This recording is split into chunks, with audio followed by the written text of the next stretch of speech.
Hello students and welcome back to our YouTube channel Nitesh Tiwari e learning में। तो आज हम बात करने वाले हैं आपके चैप्टर नंबर 5 जिसमें हम यायावर साम्राज्य की बात करेंगे। क्लास 11 चैप्टर नंबर 5 जो आपका है बहुत इंपॉर्टेंट है और इम्पोर्टेंट क्वेश्चन आंसर ही मैं इस वीडियो में करवा रहा हूँ। और हाँ, अगर आप चैनल पर नए हैं चैनल को सब्सक्राइब कर लें, बेल आइकन को ज़रूर दबा दें। आपके इंपॉर्टेंट क्वेश्चन आंसर्स की पूरी सीरीज में चला रहा हूं, तो आपने अगर प्रीवियस चैप्टर्स मतलब चैप्टर नंबर आपका सेकंड और थर्ड नहीं देखा है तो प्लीज़ जाइए उन्हें भी देखिए।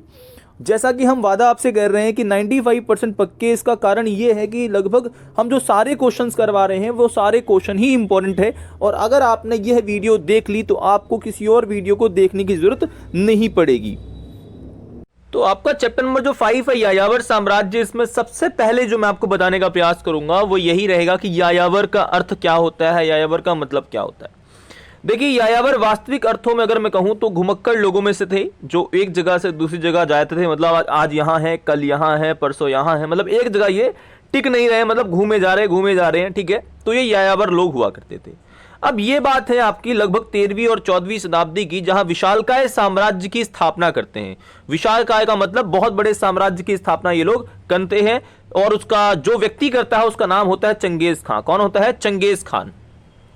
अब देखिए, यहां पर लोग चंगेज खान को, जो वर्ड है यहां पे लोगों लगेगा इस्लाम को मानने वाला था, पर चंगेज खान स्टार्टिंग में नहीं था, वो सिर्फ इसकी उपाधि थी और खान की जगह खां वर्ड ज्यादा यूज होता है, ठीक है। तो यहां पर थोड़ा सा इस चीज को मैं आपको क्लियर कर देना चाहूंगा।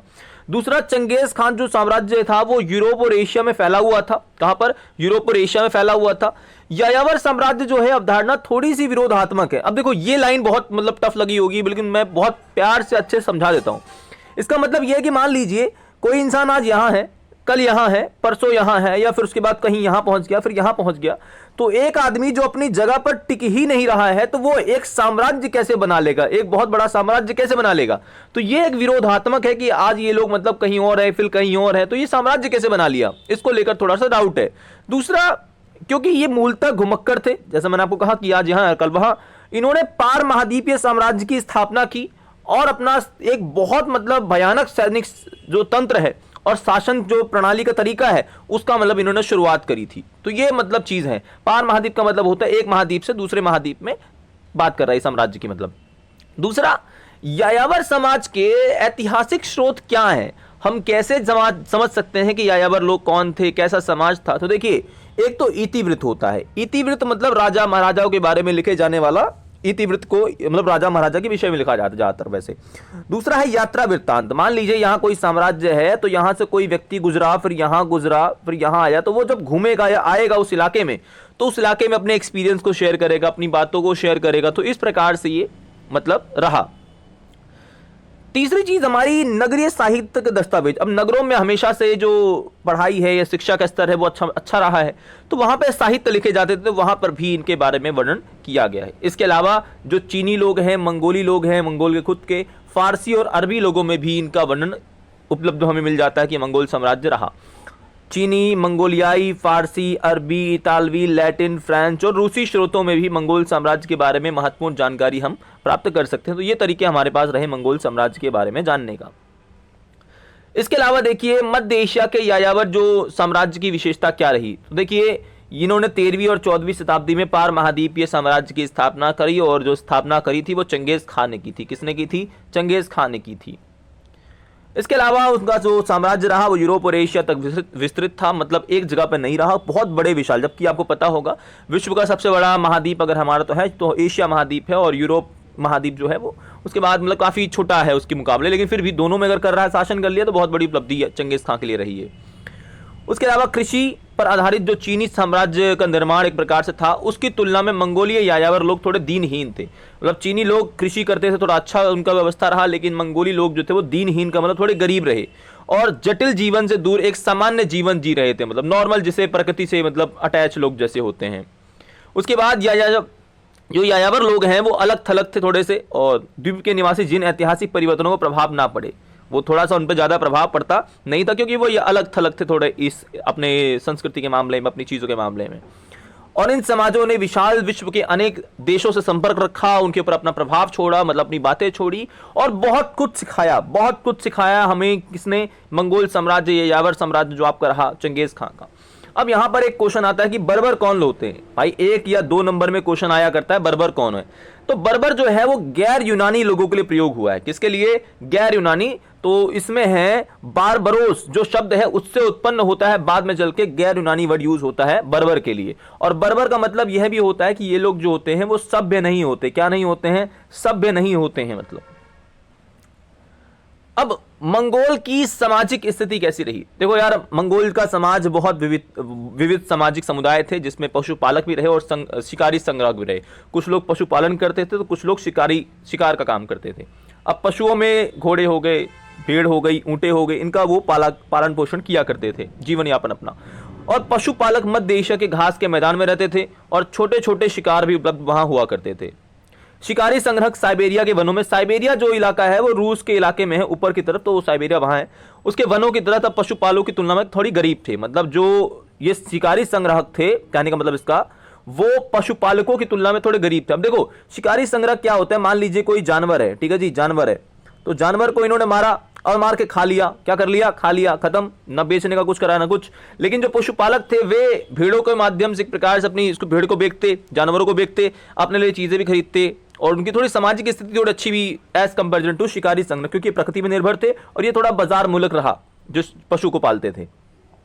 इसके अलावा चारण क्षेत्र में साल की कुछ अवधि में कृषि करना संभव है। अब देखिए, चारण क्षेत्र का मतलब यहां है जहां चराया जाता है पशुओं को, वहां कृषि करना भी थोड़ा संभव था। परंतु मंगोल के लोगों ने कृषि को नहीं अपनाया। इन लोगों ने वही पुराना तरीका या प्रकृति में ही निर्भर रहे, शिकार विकार करके मार के खाना, तो इस पे थोड़ा सी ये लोग रहे। वे आत्मरक्षा और आक्रमण के लिए परिवारों तथा कुलों में परिसंग। अब देखो, आप अकेले यहां पर हो, समझो इस बात को, तो भाई कोई भी आपको इधर से आएगा और आपको मार के चला जाएगा चारों तरफ से, मतलब घेर के, है ना। लेकिन मान लीजिए अगर आप संख्या में हो, छोटे छोटे समूह आपके हैं और आप ऐसे करके इकट्ठे हो, बहुत बड़ी संख्या आपके साथ है, पूरा इलाका आपके साथ है, तो अब आपके लिए थोड़ा सा अपना रक्षा करना, अपना जो व्यवस्था चलाना थोड़ा आसान हो जाएगा। तो इस प्रकार से ये रहा।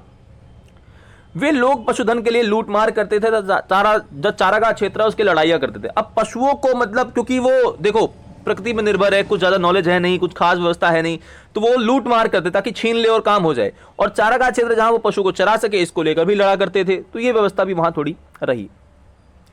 अब मंगोल जो सैनिक प्रबंधन है उसकी क्या विशेषता रही? देखिए, मंगोल जो सैनिक प्रबंधन है उसमें सैनिकों में प्रत्येक जो सदस्य था वो स्वस्थ और व्यस्क हथियारबंद घुड़सवार का दस्ता होता था। अब देखिए, घुड़सवार अपने आप में बहुत अहम भूमिका, ना तो मंगोल जो 12वीं में रहा, उसके बाद लगभग हम कह सकते हैं अंग्रेजों से आने से के बाद तक घुड़सवारी बहुत महत्वपूर्ण भूमिका निभाती है जो सैनिक प्रबंधन होता है। अब सेना के भिन्न भिन्न जातियों के संगठन थे, वहां पे संगठित रहे, मतलब बहुत सारी जातियां थी, वो अलग अलग रूप से उनके संगठन भी में काम कर रहे थे। और उनके सेना में तुर्की मूल के और कैराइट मूल के लोग भी शामिल रहे, जिसमें स्टेपीज क्षेत्र की पुरानी दशमलव प्रणाली के अनुसार गठित की गई थी, उनको मतलब बनाया गया था। और मंगोलीय जनजातियों के समूह में विभाजित करके नवीन सैनिक इकाइयों को विभक्त किया गया था। एक तो मंगोल इकाइयों में, और उसके बाद नई इकाइयां जो बनी उनको भी बांट दिया गया था। सबसे बड़ी इकाई याद रखना आप लोग 10,000 सैनिकों की हुआ करती थी, मतलब 200, 400, 500 की भी होती होगी, लेकिन सबसे बड़ी जो इकाई थी वो 10,000 सैनिकों की एक साथ थी। अब बुखारा पर कब्जा ये बहुत जरूरी है। तो ये बात है आपकी 13वीं शताब्दी में, जिसमें ईरान पर मंगोलों ने बुखारा विजय का जो वृत्तांत है वो फारसी एक इतिवृत्तकार है जिन्होंने लिखा, जुवैनी। तो जुवैनी ने लिखा 1200 ईस्वी में कि उनके कथन के अनुसार कि नगर की विजय के बाद चंगेज खां उत्सव मैदान गया, जहां पर नगर के धनी व्यापारी एकत्रित थे। उसने उन्हें संबोधित करते हुए कहा, अरे लोगों, तुम्हें यह ज्ञात होना चाहिए कि तुम लोगों ने अनेक पाप किए। अब देखो ये कितना चालू आदमी है, सामने वाले को दिखा रहा है कि तुम कमजोर या तुम पापी हो और मैं बहुत अच्छा हूं। देखो ठीक है, अपना, और तुम में से जो अधिक संपन्न लोग हैं उन्हें सबसे अधिक पाप किए हैं, ठीक है। अगर तुम मुझसे पूछो कि इसका मेरे पास क्या प्रमाण है, तो इसके लिए मैं कहूंगा कि ईश्वर का दंडक हूं। मैं ईश्वर का दंडक हूं, मतलब ईश्वर ने मुझे भेजा है। यदि तुमने पाप ना किए होते तो ईश्वर ने मुझे दंडक हेतु तुम्हारे पास नहीं भेजा होता, तुम्हें मारने हेतु या तुम्हें सजा देने हेतु नहीं भेजा होता। देखो कितना मतलब मैनिपुलेट करके लोगों को कहीं ना कहीं से ये एहसास दिला रहा है, और उनसे वो पैसा लेने का या अपने आप को श्रेष्ठ दिखाने का ये प्रयास चंगेज खां का था, ठीक है। अब इसके बाद 13वीं शताब्दी में कुछ हम बात करेंगे मंगोल की शासन व्यवस्था के बारे में। तो 13वीं शताब्दी में मध्य तथा मंगोल का एकीकृत जनसमूह के रूप में उभर कर सामने आया ये, और उन्होंने एक ऐसे विशालकाय साम्राज्य की निर्माण कर दिया जो दुनिया ने पहले कभी ऐसा साम्राज्य देखा नहीं था। इन्होंने अत्यंत जटिल शहरी समाजों का शासन किया, जिनके अपने अपने इतिहास रहे, संस्कृतियां रही, अपने नियम रहे। मतलब ऐसे ऐसे लोगों को अपना गुलाम बनाया जो अपने आप में बहुत विकसित रहे या सभ्य रहे। हालांकि मंगोलों ने अपना साम्राज्य के क्षेत्रों पर राजनीतिक प्रभुत्व रहा, फिर भी संख्यात्मक रूप से वे अल्पसंख्यक थे। कहने का मतलब बहुत बड़े बड़े क्षेत्रों में तो ये गए, लेकिन संख्या में बहुत छोटे थे ये लोग, ये ज्यादा संख्या में नहीं थे। अब चंगेज खां के बारे में थोड़ा सा जान लेते हैं, क्योंकि 2 नंबर का क्वेश्चन इसमें आता है। देखिए, चंगेज खां का जन्म होता है 1162 में मंगोलिया में। इसका प्रारंभिक नाम होता है तेमुजिन, और 1206 में एक शक्तिशाली जमुका और नेमन लोगों को निर्णायक रूप से पराजित करने के बाद तेमुजिन ने क्या किया, स्टेपी क्षेत्र में राजनीतिक में सबसे प्रभावशाली व्यक्ति के रूप में, मजबूत व्यक्ति के रूप में इसका नाम आया वहां पर। अब चंगेज खान ने खुद को नाम भी दिया, जिसमें चंगेज खान नाम रहा, समुद्री खान नाम रहा, सार्वभौमिक शासक का नाम भी, उपाधि भी दी इसने खुद को, और धारण करी, और मंगोलों का महानायक घोषित कर दिया कि मैं सबसे बड़ा नायक हूं मंगोलों का। तो ये थोड़ा चंगेज खान के बारे में रहा। अब चंगेज खान और मंगोल का विश्व इतिहास में क्या स्थान है? देखो यार, मंगोल लोगों का बहुत अच्छा स्थान रहा, क्योंकि चंगेज खान एक महान शासक है और उसने मंगोलों को संगठित किया। चीनी लोग जो उन पर एक प्रकार से अत्याचार करते थे, शोषण करते थे, उससे उसने मुक्ति दिलाई। उसने पार महाद्वीप मतलब एक महाद्वीप से दूसरे महाद्वीप में अपना साम्राज्य फैलाया और व्यापार के रास्ते तथा बाजार को पुनर्स्थापित दोबारा से बनाया। उसने शासन बहुजातीय, बहुभाषा, बहुधार्मिक लोग रहे उसमें, और मंगोलिया एक स्वतंत्र राष्ट्र है आज अगर हम बात करें। और चंगेज खान एक महानायक के रूप में, राष्ट्र नायक के रूप में तथा आराध्य व्यक्ति के रूप में, जिसकी पूजा लोग कर रहे हैं, उसके रूप में आज मान्य है वहां पर। अब चंगेज खान की सैनिक उपलब्धियां क्या रही? देखो, चंगेज खान की सैनिक उपलब्धियों में सबसे पहला रहा कुशल घुड़सवार सेना थी उसके पास। क्या थी? कुशल घुड़सवार सेना थी, जिसके माध्यम से बहुत तीव्र या बहुत जल्दी तरीके से वो कहीं भी पहुंच सकते थे, अपने दुश्मन को हरा सकते थे। तीरंदाजी बहुत महत्वपूर्ण और अद्भुत कौशल था उनके पास, जिसमें दूर भी अगर कोई दुश्मन है तो उसको भी पराजित ये अपने तीरों के माध्यम से कर दिया करते थे। तो ये बहुत अच्छा इनके पास रहा। तीसरा, मौसम की जानकारी। देखो यार, ये बहुत जरूरी होता है कि आप सामने वाले से अगर लड़ रहे हो तो प्रकृति का ज्ञान होना बहुत जरूरी है। मान लीजिए कि आने वाले जैसे समय में मौसम कैसा होने वाला है, क्या चेंजेस होने वाले हैं, उसी प्रकार से अपनी रणनीति आप बना सकते हो। मान लीजिए आज ठंड है और मैं सुबह सुबह 4 गर्म कपड़े अंदर से पहन के जाता हूं, तो 12 से 3 के बीच में, मान लीजिए 2 के बीच में मुझे गर्मी लग सकती है, क्योंकि धूप होती है थोड़ी ज्यादा। लेकिन 4 बजते ही वो 4 कपड़े जो मैंने अंदर पहने थे वो मुझे फायदा पहुंचाएंगे। आप समझ पाए? तो अगर आपको नॉलेज है किसी फील्ड के बारे में थोड़ा सा भी, और आप भविष्य का अगर दूरदर्शी होकर सोच रहे हो, आगे का सोच रहे हो, तो आपको सफलता तो मिलनी, आप दूसरे से आगे हमेशा रहोगे। घेराबंदी की नीति। अब ये बहुत जरूरी रहा कि घेराबंदी की नीति क्या थी। घेराबंदी का मतलब है, मान लीजिए दुश्मन आपका ये रहा, तो भाई चारों तरफ से घेर लेना उसको, घेराबंदी कर देना उसकी। ये बहुत अच्छी नीति रही चंगेज खान की। नेफ्ता बमबारी का मतलब यह है कि जो छोटे छोटे बमबारी है, अब इसमें ना शुरुआती बमबारी जो होते हैं छोटे छोटे एक काठ के लकड़ी के वैसे होते हैं, तो उसमें माध्यम से नेफ्ता बमबारी करना शुरू करते हैं, जो अपने आप में बहुत सहायक सिद्ध रहा इनके लिए। और हल्के चल उपकरणों का निर्माण, हल्के चलने वाले या थोड़े भारी भरकम ना हो ऐसे उपकरणों का निर्माण करवाया, जिससे दुश्मन को परास्त किया जा सके। अब चंगेज खान के वंशजों की क्या उपलब्धियां हैं, यह क्वेश्चन भी बहुत आता है। तो पहला है, मंगोल शासकों ने सब जातियों और धर्मों के लोगों को, अपने यहाँ प्रशासकों को, हथियारबंद सेना को और दल वेब के रूप में भर्ती कर लिया। बहुत सारे लोगों को करा, अलग अलग जातियों से, धर्मों से। इनका बहुजातीय, बहुभाषिक, बहुधार्मिक, जिसके अपने विधि संविधान का कोई भय नहीं था, और साम्राज्य निर्माण की महत्वाकांक्षा कि साम्राज्य बढ़ता चला जाए, जितना है तो कल पूरा हो जाए, महत्वाकांक्षा की पूर्ति के लिए अनेक समुदाय में बटे हुए लोगों को एक साथ परिसंघ में बनाए। एक साथ उन्होंने जोड़ लिया कि हम बहुत बड़ा संघ बना लेते हैं। उसके बाद अंततः मंगोल साम्राज्य भिन्न भिन्न वातावरण में परिवर्तित किया। यद्यपि मंगोल साम्राज्य के संस्थापक हैं, एक प्रेरणा प्रभावशाली व्यक्ति के रूप में बनी रही, हमेशा से रही। मतलब चंगेज खान को इन्होंने प्रेरणा स्रोत माना, और उन्होंने विविध मतों, आस्था रखने वाले लोगों को सम्मिलित किया, अपने साथ मिला लिया, ताकि और ज्यादा लोग आते जाएं। और मंगोल शासक स्वयं में विभिन्न धर्मों और आस्थाओं को रखने वाले लोग थे, जिसमें शुरुआती उन्होंने शमन, फिर बौद्ध, फिर ईसाई और अंततः इस्लाम को भी मानने वाले उसके कुछ शासक रहे। और सार्वजनिक नीतियों पर इसका कोई इन्होंने मतलब प्रभाव डलने नहीं दिया कि मैं राजा हूं तो तुम लोग भी मेरे को मानो या मेरे धर्म को अपना लो, ऐसा इन्होंने कभी थोपने का प्रयास नहीं किया। तो ये बहुत बड़ी, मैं कहूंगा कि उपलब्धि रही इनकी अपने शासन चलाने की नीति में।